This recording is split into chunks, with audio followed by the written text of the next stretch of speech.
Janneke, thank you for joining me. It's been very cool to start talking with people that are along their ankylosing spondylitis journey and have had and gone through kind of the significant life events that brings.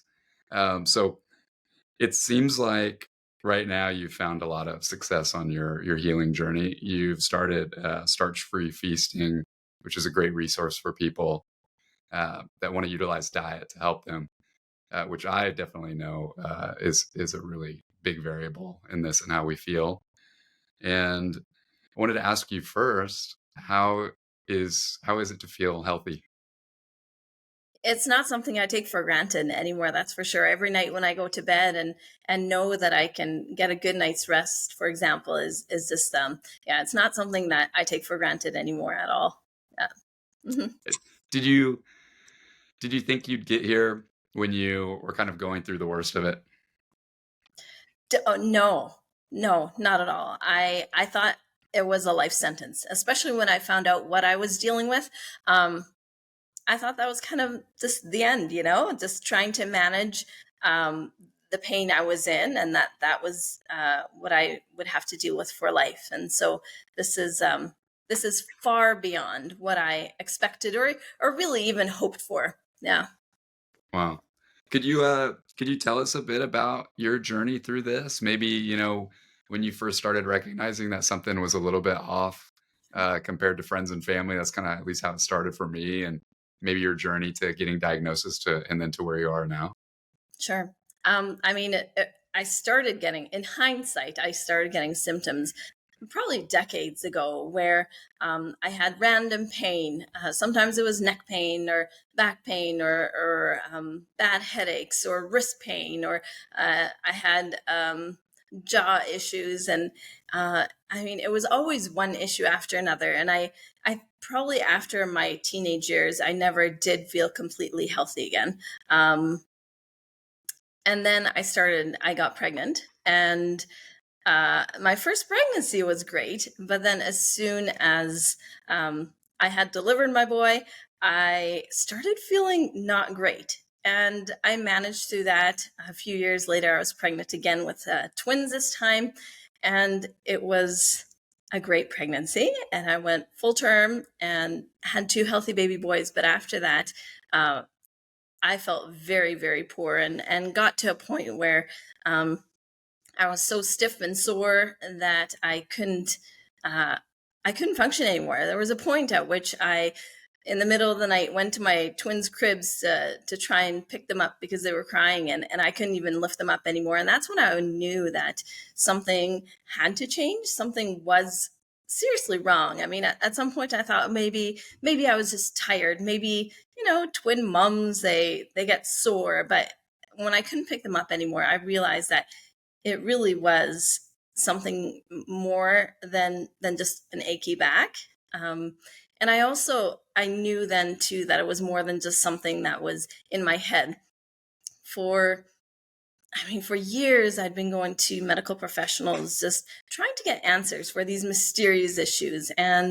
Um, and after a while, doctors told me, we can't really help you, and it might be in your head. Maybe you're imagining that it's worse than it actually is. Um and so to then eventually, after probably 2 decades of this, to be diagnosed with ankylosing spondylitis was really, a relief in some senses. In some ways, um, to be diagnosed with an incurable disease is not fantastic, but at least they gave answers and also gave me a starting point for treatment. Wow. I I loved one of your blog posts about, I think it was called minimizing the symptoms, and it was kind of some of the things that at first you were blaming might not be the right word, but pointing to, hey, maybe I'm feeling so awful because of this or that, or and they would be kind of physical things. Could you speak to that when you were experiencing symptoms? What were kind of all the things that you thought it might be before you knew of ankylosing spondylitis and autoimmune stuff? Oh, I mean, yes. At one point, when I was always waking up with a sore back, I thought, oh, maybe it's time for a new mattress. Our mattress wasn't that old, but I thought, you know what, let's try it. And so we tried another mattress. And I mean, it went worse. And then we tried another mattress. In the span of a year, I'm pretty sure we tried like 4 mattresses, and um, none of it helped. And I thought the mattresses were the problem, but really, obviously, it was my body that was the issue. Same with my jaw. I mean, it was maybe I was chewing too much gum, or maybe, I'd go for a run around the pond, and maybe I was just trying too hard to run too fast. And I don't know, something that seemed really easy for other people and part of other people's normal life. To me, it became really painful, and and yeah, just really hard to understand why my body did that. Whereas now I have answers, of course. I did the same exact thing with the mattresses, and then I went and got the most premium mattress I could find, and then I went the reverse when that didn't work, and I thought, "Maybe it's too much cushion and I need to sleep on the floor." So I got a Japanese Shiki Futon, from Japan, which is basically just like a comforter that you lie on the floor, and I slept on the floor in my apartment, for about a year just on that little comforter thing, and I went the full other direction and still had issues, so, Yeah. but I was convinced. I thought, "Oh, these are the same things." I do, videography for work, and I thought, "Oh, well, I hold this heavy camera on one side, that's why my back," like, there's all these things that just make sense, but then when you really look around, there's a lot of other people probably doing the same thing that aren't in excruciating, life-changing pain. So it's a hard thing to navigate and consider things that maybe aren't so obvious. Right. Um, what were what were some of the things you tried? Because I saw on your blog when you mentioned your story, you had a little bit of time before you really were able to get with a rheumatologist and kind of go down that path, which gave you time, I think, to look into ways to help that weren't just medications. What was that like? What kind of things were you trying? Sure. I mean, along with seeing my family doctor to try and get a proper diagnosis, I was doing acupuncture, I was doing physio, I was seeing a chiropractor, doing massage. I think I tried some diet stuff, but not to the point of cutting out any um, major things. And so I was always just grasping at straws, just trying to figure out what may help. None of it really did, and a lot of those medical professionals kind of washed their hands of me, saying, "I don't think we can help you. You've been coming for half a year, and you're not seeing the kind of improvement that we would expect." And so, even though I tried different things, it was always really frustrating. And after some time, I just felt like I was kind of a lost cause. Like, there was no hope for me. Yeah. Hmm. Did acupuncture help you at all? I mean, everybody always helped me a little bit, it seemed like. But Hmm. when you have ankylosing spondylitis, you're almost never just in really bad shape. And so there's some days where you wake up feeling okay, and then other days where you can't get out of bed. And I don't know that there was ever like a rhyme or reason to it for me anyways. And so sometimes I didn't know if it was the acupuncture or the physio or whatever treatment I was seeking at the time that made me feel better. So it was kind of hit and miss. Yeah. Hmm. That's hard even for me today with a little more knowledge and feeling much healthier than I've ever been. Is still kind of there's so many variables just in life. Was it that cheat meal that got me, or this stressful event that also happens to be happening at the exact same time?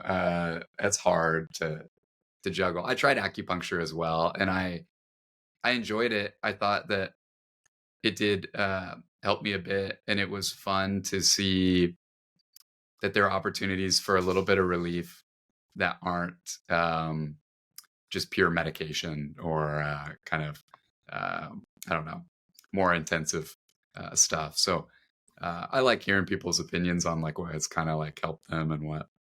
Um, what might not have, because there's other people too that just like don't see results, and maybe it kind of will save some people time if I talked to a bunch of people and they tried something that didn't really help them out as much. But is there anything else other than acupuncture that he had kind of tried and maybe You found know, helped or found didn't? sometimes I feel like it just depends on the therapist that you end up with for whatever modality. I mean, my acupuncturist, I remember one situation where I was lying on the table, he was doing his thing, uh, and then he said, "You just need to let go of all that stress in your back. You just need to let it go." And I was like, "Well, I'm here to help deal with this, Mm, right? I got a babysitter for my kids. I came all this way, and I just remember thinking, like, just being so frustrated. Like, I feel the stress in my back. I feel the pain. I feel the tense muscles. But I wouldn't be here if I wasn't trying to get rid of that. And so just finding the people or the health professionals who can understand your situation and maybe not minimize what you're going through. I found sometimes just having someone validate your pain was almost more important than what they did. So maybe that just goes to prove that for me, some therapies really weren't all that helpful, with the exception that I felt heard, and maybe that helped me relax more than anything. wow, Yeah. that's a great point. I've noticed that too. That's that's a shame because I would feel frustrated too, sitting there thinking, "Hey, this is what I need your help with." I had similar kind of feelings with some rheumatologists throughout my journey too. Some would be really great and responsive and felt like a teammate, and others kind of felt like they were checking things off a board. And Yeah. as patients with autoimmune stuff, I think we are very frustrating patients to Yeah. doctors. Unfortunately, even though I believe that they all want to help, um, to them it's a lot more complex than maybe someone coming in for something else that has just a set form of treatment that they've found successful. For people with autoimmune stuff, man, there's just so many variables. It could be a long journey. Yeah. um, yeah, I love that. That's a great point, finding a teammate. I found that when I tried functional medicine. Have you ever kind of gone down that path? I did. Yes. How What was Yes. your experience like? Well, at that point, I already realized that I was probably dealing with ankylosing spondylitis. I hadn't been formally diagnosed by a rheumatologist, and so I had no access to medication at this point, like a biologic. And so I kind of gone down the no starch route myself, and I was doing an elimination diet, so I was quite limited. And I just thought, you know what, I'm doing this on my own, and I'm not an expert, so I should probably reach out to a functional medicine doctor. And so I did that, um, and I didn't necessarily feel heard. I was told to Mm, go on all sorts of remedies that were starchy, and so uh, I did that, and then I regressed majorly. Like I became very inflamed again in a very short amount of time. And so I had asked for a no starch approach, and that wasn't really respected. I was told short term pain for long term gain, and and so I was like, okay, we'll give it a try. But in the end, I almost just wish that I'd continued on my own. And that is not saying that all functional medicine doctors would respond the same way at all. Um, but it was just kind of my experience where I didn't feel like I was heard. I already knew that no starch was kind of working for me, and so I wish I'd been respected in that sense. yeah, for sure. Also, at that point, how are you finding the starch-free diet and all that? Because I'm sure when you started picking up on it, there's also this sense of, oh, this is working for a lot of other people. Yeah, So there's some evidence to that, even though it might not be the standard medical science that we're used to. There's something going on when people kind of across the world are hopping on the internet together and being like, hey, this also worked for me.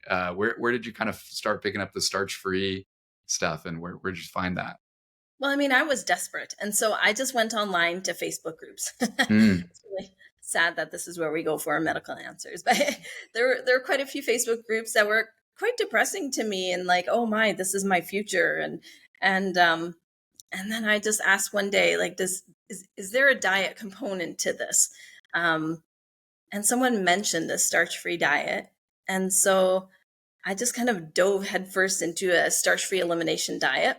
I I think I ate broccoli and chicken for 8 months, like just only broccoli and chicken, which I don't necessarily recommend, but it did end up working for me. Um, and so, sorry, where were we going with this? Kind of how you started finding the starch free, and you Yes, mentioned going into Facebook groups. Facebook groups. Yeah. Yeah, and then I started that, and I saw some improvement, but it took some time, and I probably felt worse before I felt better. Um, Mm. it was it was months on a very limited diet before I was like, oh, maybe there is something to this. And those first few months were discouraging, especially when I was in more pain. I thought, is this worth it? But at that point, I thought, well, it's another 6 months before I see a rheumatologist, and so um, I just I just wanted to keep going. I said, I've already done a few months of this. I just want to not waste the few months that I've already sacrificed and just keep going and see if it's worth it. And I'm glad I did, because I mean, it paid off majorly for me. But it was a lot of trial and error, and it was a lot of doing things on my own without a medical professional, in which I probably didn't do it all right, right? But it worked for me. And now that I've found what worked for me and I've expanded my diet again, I feel like I'm able to thrive. And so yeah, it worked for me. Wow. Yeah, That's gotta feel so good to leap from the chicken broccoli diet back to, some more stuff and still be feeling good. for sure. Yeah. Wow. That's funny. I felt a similar thing with some of the ankylosing spondylitis groups. It's a tough thing to bring to, a bunch of people together dealing with a very Right. painful experience and have it not be kind of just a negative pit sometimes. So that was a tough thing for me to navigate too. I was like, oh, I would appreciate the connection and the support, but if it's kind of a trauma dump, I don't know if this is really helping me. So it's hard to find the right groups, Yeah. but they're definitely out there. And it's one of the things I really like about Starch-Free Feasting and some of the resources like that is there is a community aspect of it. You guys are sharing success stories of Mhm. people who have found, a lot of healing with the starch-free diet and other things that you're sharing. Um, but at the same time, it's in a format for somebody to come in and reference, not just be completely overwhelmed by everybody's thoughts and opinions of the day of all that stuff. So I think it strikes a great balance. It's very hopeful. Yeah. Yeah. What Oh, go ahead. Yeah, that's my intent with the starch-free success stories. Just when I was going through my darkest days, especially early on doing the elimination diet, I needed those success stories in order to keep going. Just realizing that yes, it is hard, but there might be light at the end of the tunnel. And so my hope with the success stories is that people will stumble upon them and think maybe it is worth a try. And and then also with the recipes, just to realize that. Uh, you don't have to be deprived for life, which I think is important, because if this is going to be a lifestyle, I don't think it could work if you feel like you have to deprive yourself for life. Hmm. Yeah.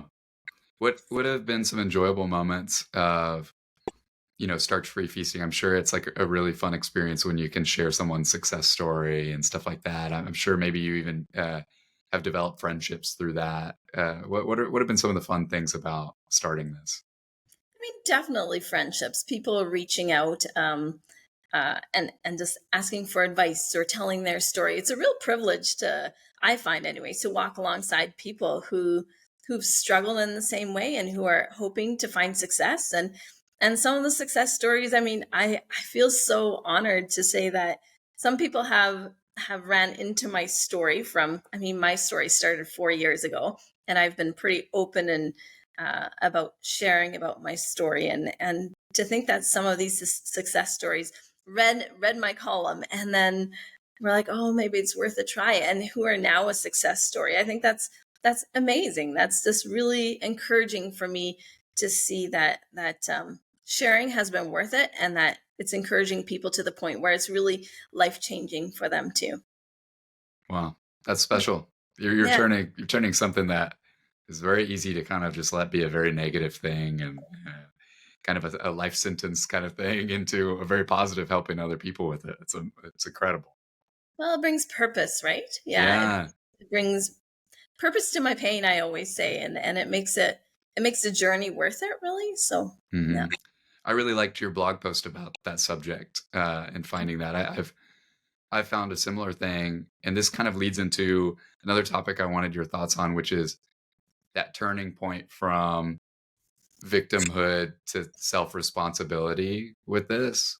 I feel like in a way, it's been my ankylosing spondylitis has been almost like a life lesson for me to take more personal responsibility just in everything in my life, and it's improved so much because of that beyond just feeling good. And that was a odd transition, and I really had to hit some dark places to find that because it's so easy when you have ankylosing spondylitis or autoimmune disease and you wake up, you start your day in pain to just be a victim. But I don't know if you can really find your way forward staying in that mindset. right, What flipped for you? What because I'm sure we all get there when we have really bad flares, and it's just and then there's so many other things. Jealousy. I'm watching my friends go work out, play sports, and yeah, do their stuff and have normal lives. I mean, there's a lot of that stuff. What was a turning point for you in thinking, maybe there is a way out, and if there is, I have to be the one to go find that. right. Well, in Canada, our medical system is different. And so for me to get proper diagnosis and medication, I mean, I waited 18 months for the MRI that ended up diagnosing me. And then I was on a 6 to 8 month wait list to see a rheumatologist after that to get the proper medication. And at that point, I just thought, I can't lift my children. I can't care for my family.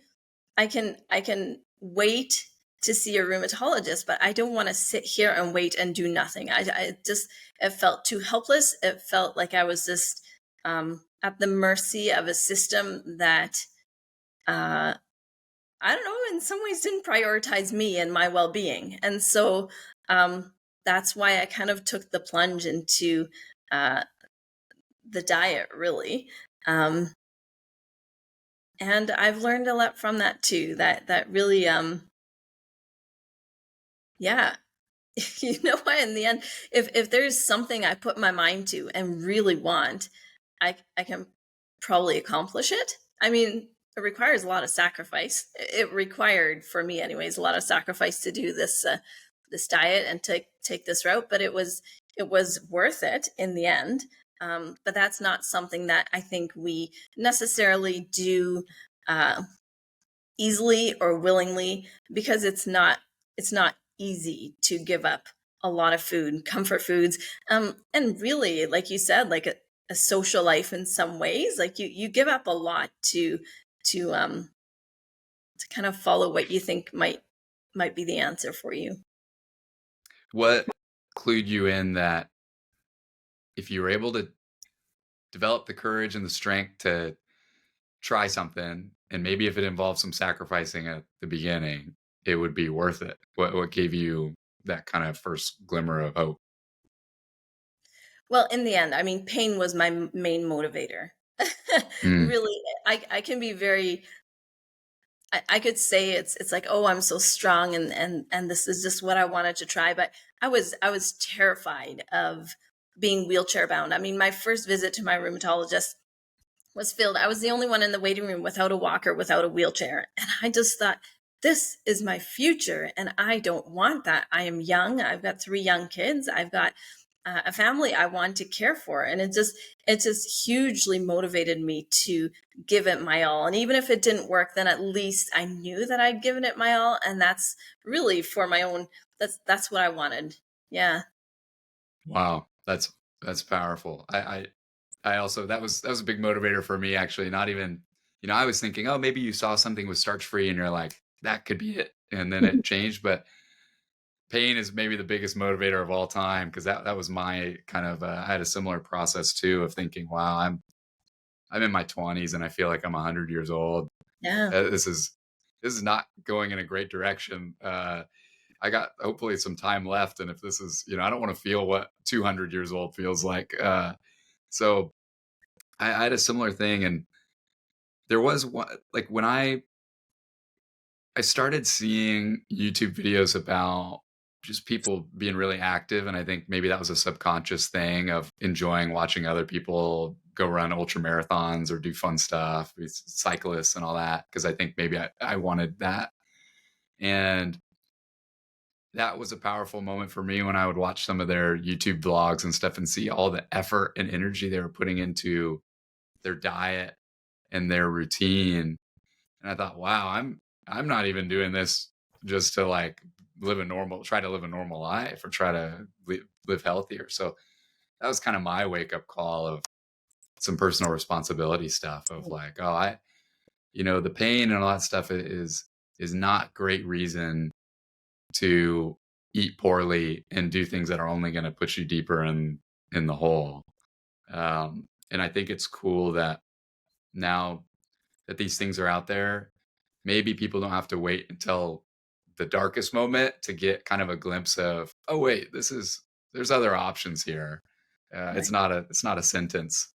Um, and I think it's cool. Like I loved talking with um, Tommy about some of the other things he had seen with diet as well, and like some like physical therapy style stuff. Are there any? We had talked about how like there's kind of these health trends going on now. It's like it's in the popular culture now to like do these little things that make us feel better. Have you jumped on any of those wagons? Have you found any of those to kind of just help day to day stuff? I try to prevent flares. And so Hmm. for me, really just lifestyle things. For me, I see a chiropractor every month. Um, it's not even necessarily recommended for those with AS. I'm careful to go to someone who uses a very gentle technique and who knows my situation. And and so I feel like he's a healthcare professional who's in my corner. So that has been good for me. Other than that, I mean, I am fermenting now, so I'm seeing this as like a gut issue, and so all of a sudden I'm eating fermented foods and making fermented foods, and I mean drinking lots of water. Just I mean I feel like I've turned into a bit of a granola mom, but but it's good, yeah. In terms of stress relief, just trying to be outside more, just yeah, I really do feel like it has been a lifestyle change more than just a dietary modification. Yeah. Yeah. Well, wow, lifestyle seems to be kind of the medicine to this. That's funny. I'm a granola person now too. I take it even a step further. I go out for a walk. As soon as I wake up, I try to get outside and go for a walk, no matter what the weather is. But if the weather's decent, I'll go barefoot. And I mean, I live in like the suburbs, so I'm walking on concrete. Everybody else is walking their dog, wondering why I'm the weirdo without any shoes. But uh, there's little things like that to me, I kind of wonder if years from now we're going to look back and see that some of the cure, or at least a large portion of healing from autoimmune stuff, was just learning how to be human again Right. and get outside and eat some of the foods that we were eating before all of this processing and all this stuff. Yeah. It's such a wild journey. What have been your favorite things to eat on the now that you're aware of, Mm. kind of the gut portion of this? Well, I made my own kimchi the other day, and that turned out really good, which was really Wow. exciting for me. But I mean, I like my favorite thing is probably, I mean, starch-free granola with blueberries and coconut yogurt. That's probably my favorite treat. But I mean, there's lots of things that I can eat, and um, I don't feel deprived anymore. And so just whatever I eat, it's of the best quality, basically. And so I don't know, it's all good. How does the diet and lifestyle changes for your own health impact habits and stuff with your family? Yeah. You know what? I feel like I do make two different meals for every meal. I don't feel like my family needs to be starch free. However, I feel like I realize now that my kids may have what I have just because, I mean, it's genetic, right? And so I try to show them very much that you can still eat well and live well, despite having a disease, if ever they end up having to deal with that. And really, I mean, they eat sauerkraut right alongside me. I mean, that's just it's just part of daily life. And so I um I try to love my kids by giving them healthy foods and still trying to find that balance where, I mean, I realize they live in a world where they will be faced with lots of candy. And so trying to find that balance between caring for their bodies and still being able to live their life normally. Um, yeah, I try to teach them that at least when they see me, that you really can make a what you eat makes a big difference. And so uh, even though they get to eat starch now, uh, I try to point them towards healthier foods. I know that it will be really excruciating for me to allow my kid to eat what they want. um, but it's hard. Me and Taylor, my fiance, went to a wedding recently, and they had all these like crazy desserts and treats on like on a pegboard, like almost like an art installation of like the most wild donuts and stuff you've ever seen. And watching all these little toddlers like run up there and have like five of them. I'm like, stop! You're gonna give yourself an autoimmune issue like me if you keep I doing do. this. But it's funny. It's not that's been a hard thing for me with diet, and I wonder what your opinion is too. Which is, I know that this affects me, and it's a very intense variable on how I'm feeling. But when I'm out at a restaurant, I look over and there's some other people that look very healthy having something that would send me in a complete flare up. Mhm. And that's a trippy thing to think about because I I would think that it would all be consistent. That, something that was, not good for the gut microbiome just in general of any human gut would be kind of the same. But it does feel like there's a difference. Like other people have different stuff. I mean, what are your? But I know the diet works. I know that this is a thing that affects me, but it doesn't seem like a blanket thing for everybody. What have been your thoughts on it? I definitely think that I think that AS stems from the gut, uh, and everybody's gut is so different, right? We can certainly damage our gut, which is why I want my kids to eat well, and which is why we eat fermented foods, and so I think preserving that is super important. Um, when it comes to other people and what they eat, I cringe at when I think back to what I used to eat, and I used to think I ate pretty healthy. I mean, organic processed foods, right? um, but but I think my view on that has changed, and I've kind of turned into a person who I used to laugh at, where um, oh, it's just everything has to be whole foods, like, and yet now I see that if I don't eat this way, I'm crippled tomorrow. And so it really it really for me is worth the sacrifice, and I think everybody's just very different, and certainly if I didn't have AS, I wouldn't be eating the way I'm eating now. However, with the knowledge I have now, I would do uh, put a little bit more effort into probably preserving gut health, anyways. Hmm. And Yes, there really is a nutrition aspect too that regardless of having an autoimmune disease, a lot of the diet stuff that's popular with ankylosing spondylitis or other issues are also just pretty nutritional and good for people, which is for sure, a nice side effect of it. Before I kind of got clued in on how big the diet and the gut health was, a healthy meal for me was a Chick-fil-A sandwich, or you know some other fast food chain that wasn't McDonald's was the healthier option. So I'm happy to be over that part of um, my diet journey. I'm the same way now. I love to cook whenever I can, and uh, definitely the whole foods part of things is a huge aspect. And restaurants are tricky. I try my best. How do you navigate that? Even if you just order, before I've ordered a plain chicken breast, but yeah, I take a bite and I'm like, wow, this is the most butter I've had in, the last few weeks. So that's in this chicken that I cooked it with. How do you navigate some of that stuff? Well, I'll be completely honest. I've been on this diet for about 4 years, and I've eaten out twice. And that was both of them were this summer. Both of them were on a trip that I was on.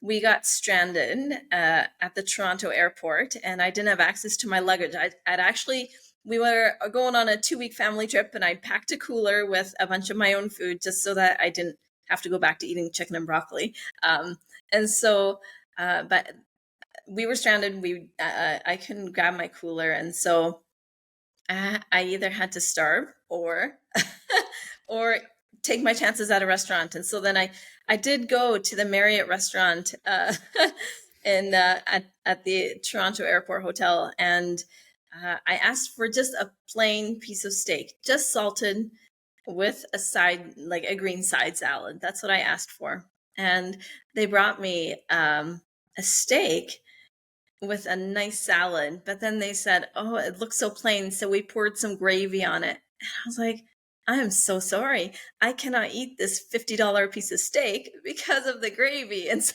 Mm, I actually had them take it back. It was the beginning of our trip, and I was like, I cannot start our trip crippled. And so then I yes, so it's hard. It's hard to go to restaurants when I'm really still pretty strict on the no starch. And I'm not at a point yet where I'm willing to take chances, especially at the beginning of a trip. So, yes, I don't eat out much. I feel like I save a lot of money that way, but the money I save is probably spent on higher quality foods for my diet. Yeah. mhm. Which is probably the best investment we could make, honestly. It's funny. I'll have no issue buying a new computer or something, or a TV or whatever. But then the food can be a struggle to put the extra money in when one's probably a much better return for us. Right.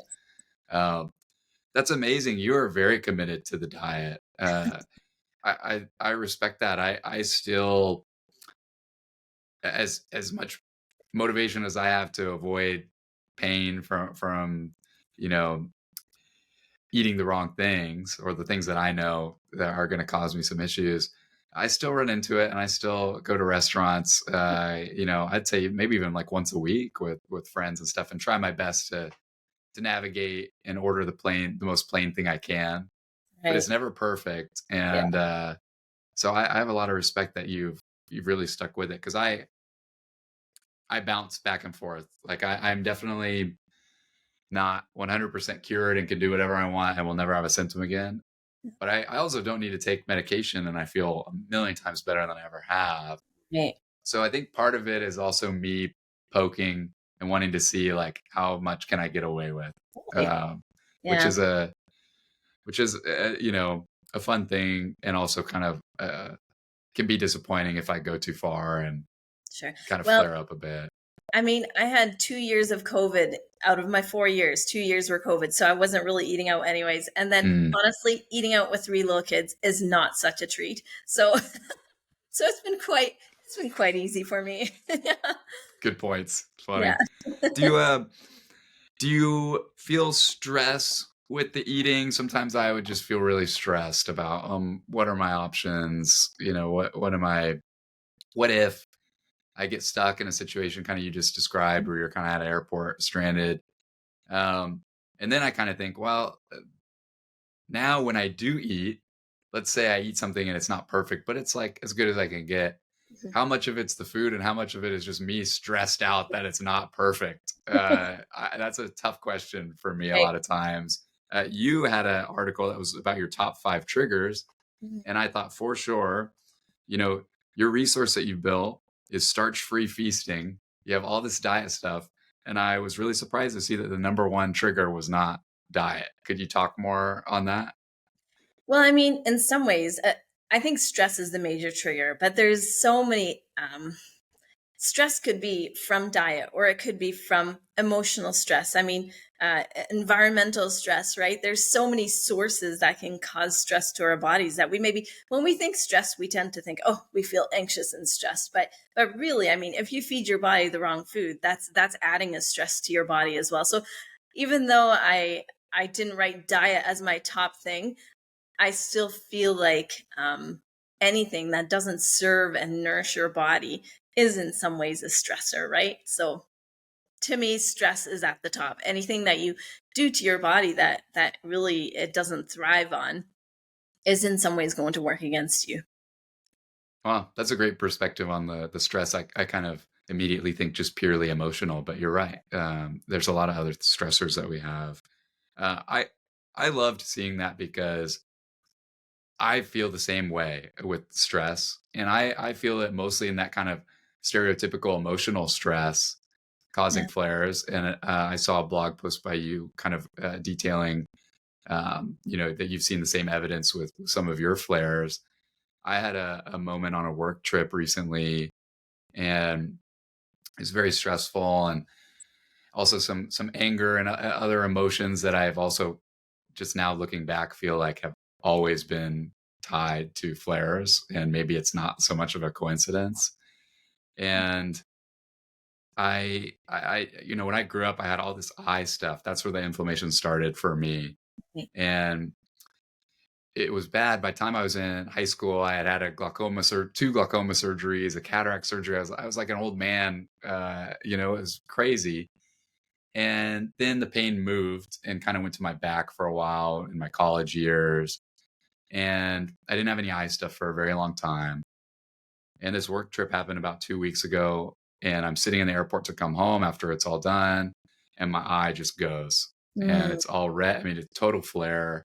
right. And I haven't had the eye stuff in a long time. There's a lot of kind of trauma related to that. And then when you're feeling you're having a flare, it can be even more stress. But to me, my diet was good uh, at that time, and I was feeling like I was in a really good flow with things. And it was a really big wake up call for me, even just 2 weeks ago, to see that, wow, I can have a flare that's completely predicated on an emotional feeling. Sure. Um, what what have been kind of your experiences with like emotional tied to stuff with flares and all that? Have you had a similar experience? I mean, absolutely. Anytime there's emotional stress, I feel more tense. I feel it in my muscles, right? Um, Mm. but and for me, it's also sometimes, I mean, even just the weather. Some things are within my control when it comes to a flare, and so diet, I feel like, is one thing that's within my control. Um, Stress isn't always within my control, and I feel like weather isn't always in my control. But I mean, when it turns to winter here and the storms start rolling in and it's cold and it's humid sometimes, that's when I start feeling pain too. And so it's not, I don't feel like all my flares are necessarily related to my diet. It's really those other stressors that can really set it off even when I'm doing everything right. So, and it helps me to know that I'm doing what I can and preventing flares as much as I'm able to. Um, but I mean, we still have AS, and I'm not sure that that will ever truly go away, right? So, Well, I think it's really important to hear, someone like yourself saying that, because you have been so on your diet, to have only really kind of eaten out about, less than a handful of times in the last few years. You have been really committed to isolating one variable that really kind of muddies everybody else's stuff. I was on that work trip in New York, and I'm thinking, wow, I'm only able to eat at restaurants. Maybe that had something to do with it. But you've been kind of a great test case, I feel like, mm, of really taking that variable out of the equation and still seeing that other things might cause a flare. I mean, I feel like you're evidence that um, there's other things to watch out for and to kind of tackle on our journeys. That emotional thing was big for me. I came back, and my eyes all messed up. And before I did the whole routine of rheumatologist check in, eye doctor, all that, I thought it's an emotional thing. Maybe let me try something different. And I was reading a book by a man named Dr. Sarno called The Divided Mind. And it was about the emotional ties to like physiological issues and autoimmune disease. Yeah. And I'd started reading that right before having this happen. And then when I had the flare for emotional stuff, I was like, let me dive into this. And it's a lot harder because it's emotional. And so Yes. instead of going to the eye doctor or rheumatologist, I went to a therapist for the first time and had a session just over Zoom. It was remote. And after that hour and a half, my eye felt better than it has felt after weeks of eye drops and all these things. So that was a big proof of concept to Mm, me that there's some emotional work could be interesting for people to try on right. their healing journey with autoimmune disease. And that's something that I didn't see as much when trying to find solutions. Have you ever heard of Dr. Sarno or any of this stuff? They refer to it as TMS. I have not. No. If you're at all interested, I'd really recommend it. I've been reading the book Divided Mind by Dr. Sarno, Yeah. and I that those pages were just screaming at me that like this is you. This has been your experience. Like there's a especially the portion of there's a section in there where they talk about pain moving. And that's an experience that I've definitely felt. You know, it went from my eye, went to my back, it would go to my knee for 8 months and all that stuff. And it also kind of makes me think about your story. I know you had another blog post about placing all the stickers on your back before going to the doctor of where the pain was. And by the time you got there, it had moved. Right. And it's an odd symptom of having an autoimmune disease and ankylosing spondylitis specifically. It moves around. It's a strange thing. What are your, what do you think about the pain moving?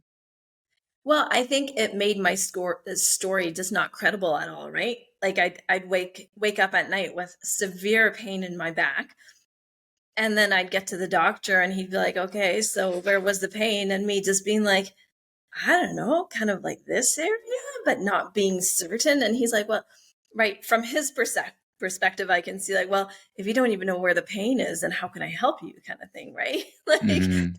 it just always seemed to move. And so I put the stickers on my back because I wanted to know for myself, this is where it hurt.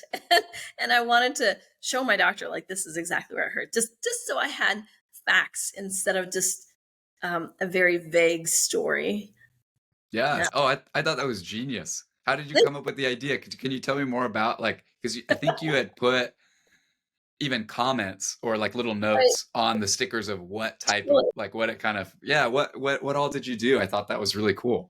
Well, I think I just had too many embarrassing moments at the doctor where I've gotten to the doctor and just so determined to figure out what was wrong with me, and then just not even being able to answer this simple question of where my pain was located. And I think I just had too many moments like that where I was like, no, this is real, and I need to make sure that he's aware of exactly what the pain feels like. And yeah.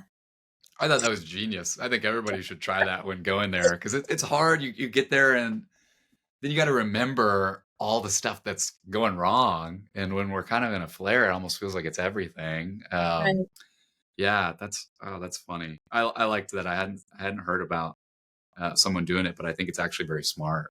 My Uh, nights were often very painful, but then sometimes in the middle of the day, I'd feel so fine that I wouldn't have been able to tell you where the pain was. And so um a lot of people and friends, family even, who saw me in the daytime had no clue how much pain I was in at night. And so mm, it seemed, in some ways, it's an invisible disease, and that can sometimes not help when it comes to validating our pain, right? Like people just can't understand, especially when you're fine in the daytime, right? So yeah. yeah, I would almost be offended sometimes by people asking like, "Hey, do you want to? go do a workout before work or something, and I'm thinking, "Oh, it takes me an hour to get out of bed." Like, don't ask me to do that. You don't know, but people don't know. You can't see it. Yeah. Um, that's a hard part about this. What about, finding some of the good and the pain? We had touched a little bit on that. Are there any other kind of lessons you've learned just through kind of having gone through all this? Life lessons? Yeah, I mean, it helps me understand people better, right? I think it creates compassion for other people, whether they deal with ankylosing spondylitis or something else altogether. I think pain and suffering in general helps us be more compassionate to those around us, more understanding. That's a big thing for me, probably the biggest. Where um, I think pain refines us as a person, and if we let it anyways, I suppose it could embitter us as well. But that's not really even helping our case, is it? Yeah. It's a very powerful choice, choosing which one to go down. Uh, And I think sometimes we have to properly grieve our diagnosis. And I think we can't just pretend to be happy all the time. I mean, that's not real either. Um, mm, it's not fun to have a disease. It's not fun to be in pain. And even though my flares now are very minor compared to what they used to be, I mean, it's a lifelong disease, and I think it's okay to acknowledge that. But to then be able to get to a point where that doesn't eat you up, I think is really important. yeah. Also, at least kind of the Western medicine literature on this and stuff is pretty stark. Of it's non-curable, all this stuff. But Right.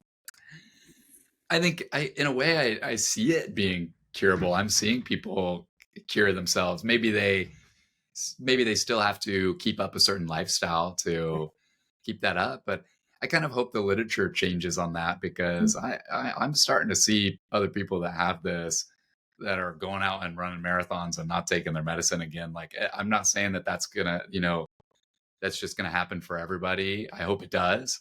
I really do think it's possible. But the fact that some people are getting there means that you can kind of kick ankylosing spondylitis' ass a little bit. It's possible to get out of it. I like seeing that, and I love seeing resources like Starch-Free Feasting that make the lifestyle portion of it easier, because having that as a reference um, is huge. You go into a grocery store and there are a billion options, and you're stuck reading packages, and you're in there for 3 hours.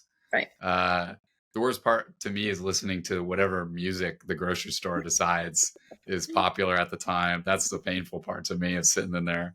Um, but then you could go find Starch-Free Feasting, and then find some things to make and have some guidance and just get in and out. And this stuff it's not limiting. When I go on your site, uh, it's I'm like, oh, there's it's not that huge of a change. Right. Um, well, what do you think about kind of your path forward? Your 4 years kind of since your diagnosis. Is that right? You were diagnosed 4 years ago. Right. Yeah. Okay. And actually, if we could, I'd like to back it up just a little bit further.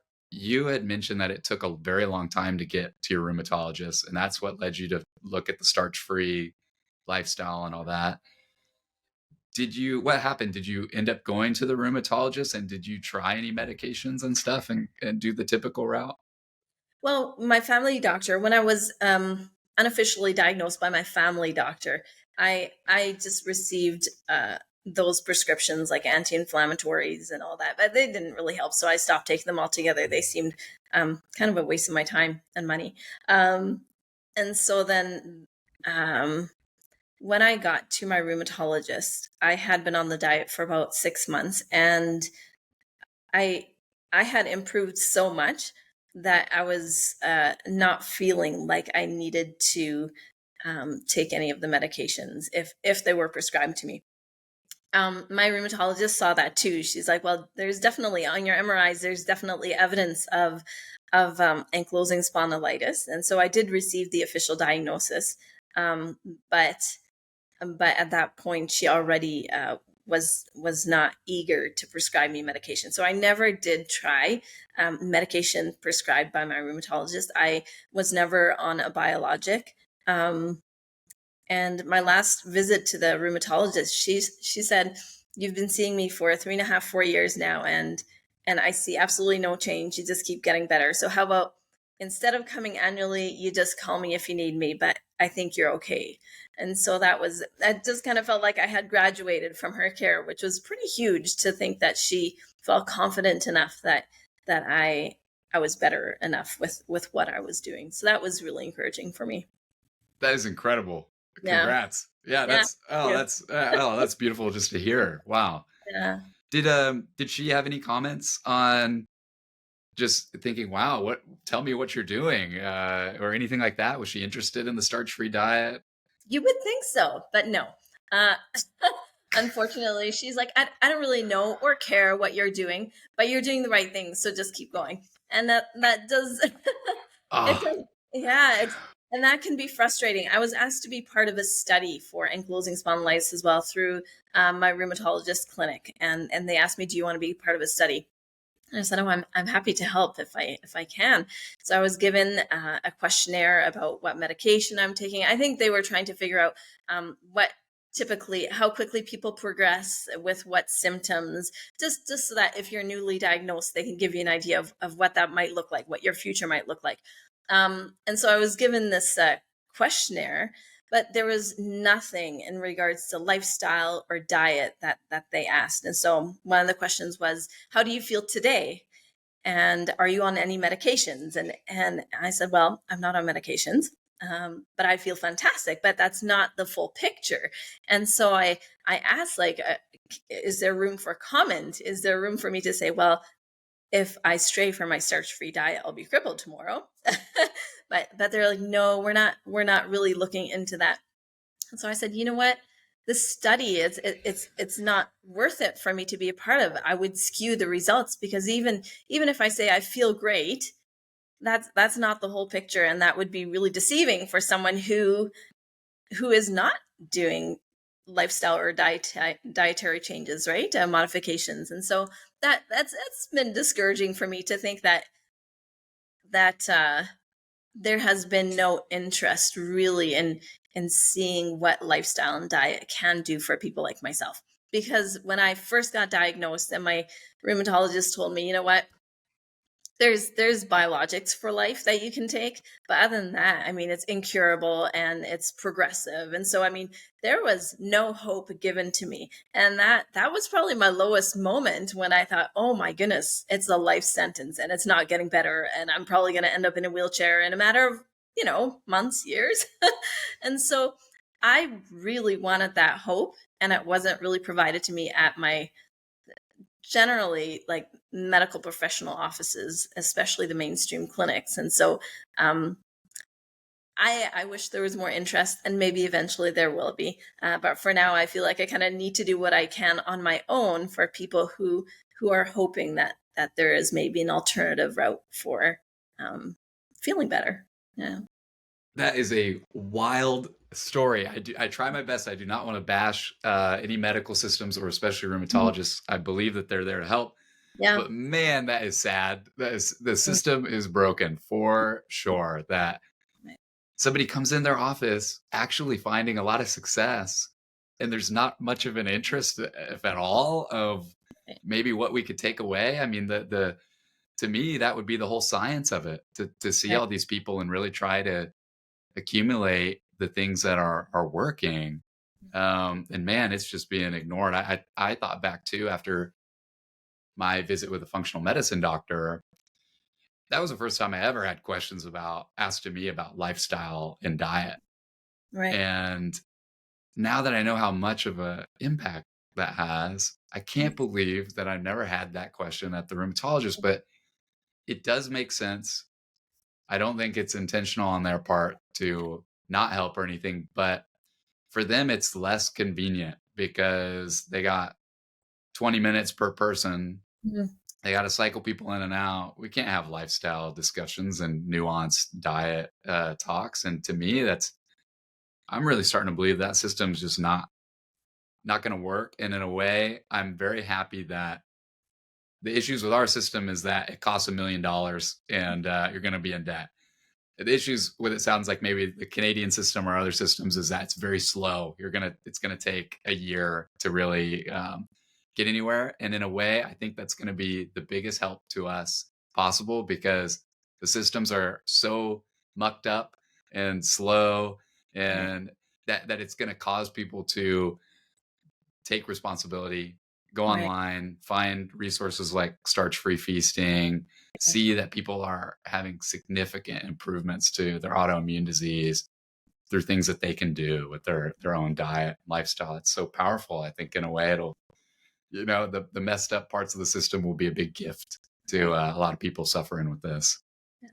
Yeah, and I just want to stress I also don't think it's intentional. I think Yeah. my rheumatologist very much has everybody's best interest in mind, but they're limited too, right? And so there's no hard feelings, but I do have a dream that sometime in the future there'd be more interest. Yeah. Yeah. Oh, you're so kind. If I had the similar story, I think I'd be bashing them left and right. That's so hard to be the success story and not be recognized. But well, thank you so much for doing this with me. It's so cool to speak with you and just to see more people that are finding a really healthy life through ankylosing spondylitis and autoimmune issues. So um, I want to tell people to go to, check out Starch Free Feasting, and that I feel like your resource is a really special one for people to start with because of you, other people won't have to just do chicken and broccoli for a year. Yep. And that's a big gift. So Right. I hope people check that out. And thank you for talking with me today. Thank you. And thank you for giving me a voice and sharing my story. I really appreciate it.